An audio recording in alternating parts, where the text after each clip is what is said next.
is my pleasure to award Khaled Al Sabawi with Waterloo Engineering's Young Alumni Achievement Medal in recognition of his exceptional accomplishments as an entrepreneur in both renewable energy and real estate development in Palestine.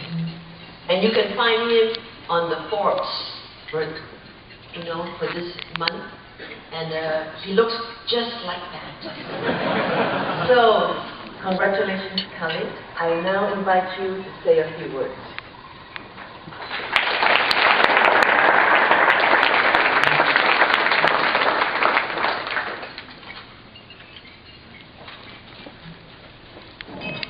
So, what does an engineering graduate from the University of Toronto call an engineering graduate from the University of Waterloo?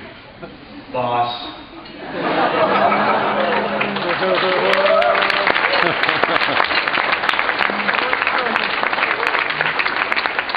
Ladies and gentlemen, it is very difficult for me to embody into words how honored I am to receive this award from one of the most renowned faculties of engineering in Canada. Dean Sullivan, the first woman Dean of Waterloo Engineering, you have flattered me beyond words. I can't thank you enough for bestowing such a prestigious honor upon me. Remembering how incredibly challenging engineering was at Waterloo, thinking back to those endless late nights of caffeine-induced marathon studying madness, and then to receive this award today is simply surreal. You know your program is challenging when, on the first day, in a large classroom filled with excited first-year students, your professor stands up and says, "Take a look at the person to your right, and then take a look at the person to your left. One of them won't be here by the time you graduate." I mean, come on. You have to love a program in which the students refer to its fourth semester to be as to be or not to be. Fighting to stay awake through 8 hours of lectures a day, I remember wondering to myself, am I the only one that doesn't understand what the professor is saying? God, why do I keep drifting away and daydreaming about the girls that are absent from this program? We were always kept on our feet. I remember my algebra professor and how putting his sentences together was like putting together pieces of a puzzle in real time. He kept saying no after every single sentence. For example, he would say, "The answer to the problem is 55. No. His answers to yes or no questions were always the best. "Sir, does x equal 5? Yes. No. Or our chemistry professor who pronounced oxygen and octane exactly the same. Oxygen and oxygen. Do I remember exam time. You see, fractions were never partial at Waterloo. There are 5 days during the week, and there are 5 courses. Perfect, thought the department heads. 1 exam for every day of the week. You see, exams at Waterloo were like those crazy math contests you could take in high school, except now your tuition dollars were on the line. No pressure. I remember first year physics, one of the most complicated courses, had a 3-hour midterm composed of only 12 multiple choice questions. Circle 1 wrong, bye-bye 8.3%. You see, part marks did not exist at Waterloo. They were for the weak.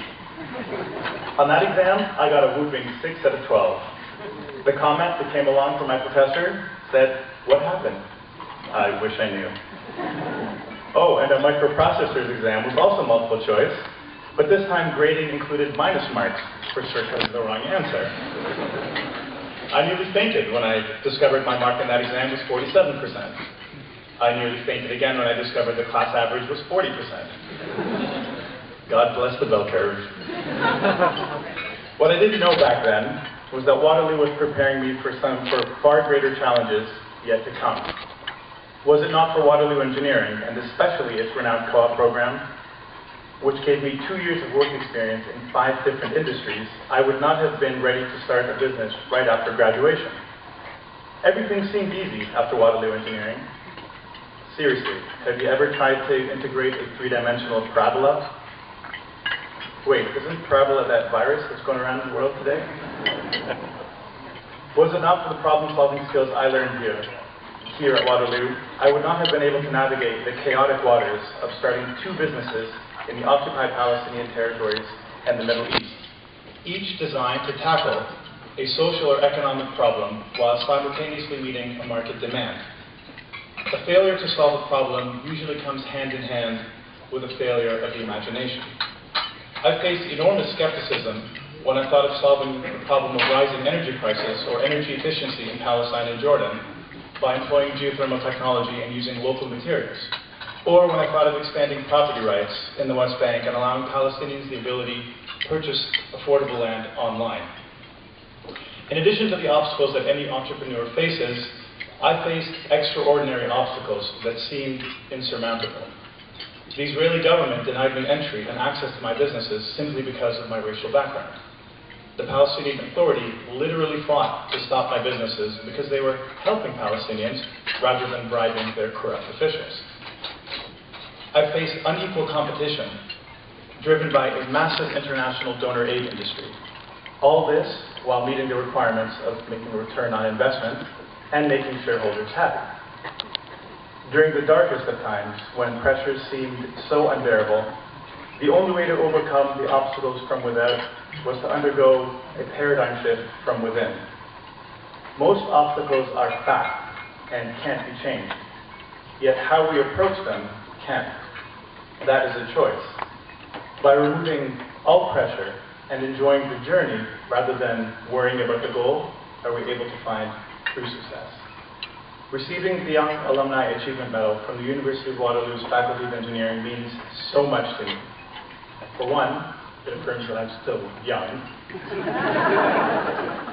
But more importantly, it has significantly contributed to making all those tough times worth every single minute.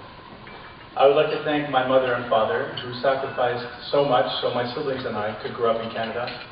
I would like to thank Canada for welcoming my family when we were stateless. The more I travel the world, the more I realize that there is no better place on earth. I would like to thank Mayad Al-Khatib, my colleague and friend, for nominating me for this award.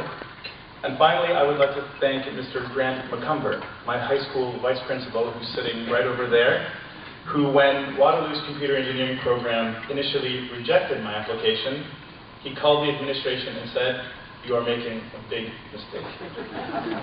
Thank you to the University of Waterloo for believing in me, and thank you so much for this great honor.